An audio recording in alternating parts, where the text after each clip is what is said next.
mapagpalang araw po sa ating lahat. Welcome again to our 365 Daily Devotion. Our topic for today is Genesis chapter 3, verse 6, or Satan's 3 attacks. Ayon sa verse, so when the woman saw that the tree was good for food, and that it was a delight in the eyes, and that the tree was to be desired to make one wise, she took of its fruit and ate, and she also gave some to her husband who was with her, and he ate. So, etong verse na to is about siya kay Eva at Adan, kung paano kinain ni Eva yung prutas na pinapabawal ng Diyos. So, nakita niya daw yung tree, and it was good for food, but it was a delight to the eyes. And yung tree na yun, kumbaga, parang yun yung magiging reason ni Lord para matest niya kung wise ba tayo or hindi. Kumbaga magiging test niya yun kung aabide ba tayo sa mga inuutos niya sa atin. So, our first teaching is attack on flesh, lust of the flesh. So, ang unang attack ni Satan is yung flesh or yung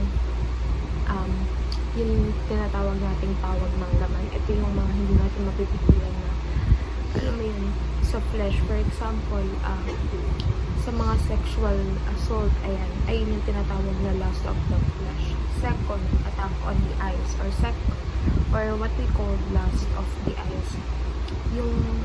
Yung mata pa lang natin, hindi natin mapipigilan kung saan talaga yung tumitingin. And ayun pala yung ginagamit ni Satan para mapalayo tayo sa Panginoon.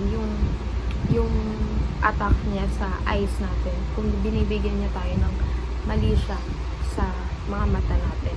Third, attack on the heart, or pride of life. So, yung attack on the heart, ito yung parang binibigyan tayo ni Satan ng napakataas na pride, kung saan nalalayo tayo sa Panginoon at nalalayo tayo sa mga mahal natin sa buhay. And moving on to application, God's empowerment. So, first, rely on God's word. So, para malayo tayo sa mga attack ng Satan, kailangan natin magtiwala sa mga pangako ng Panginoon sa atin. Kailangan natin magbasa ng Bible para malaman natin ano ba itong mga pangako nito, and para ma-assure tayo na may hope kay God. Second, receive only what is given from above. So, kailangan pinipili din natin yung mga nire-receive natin.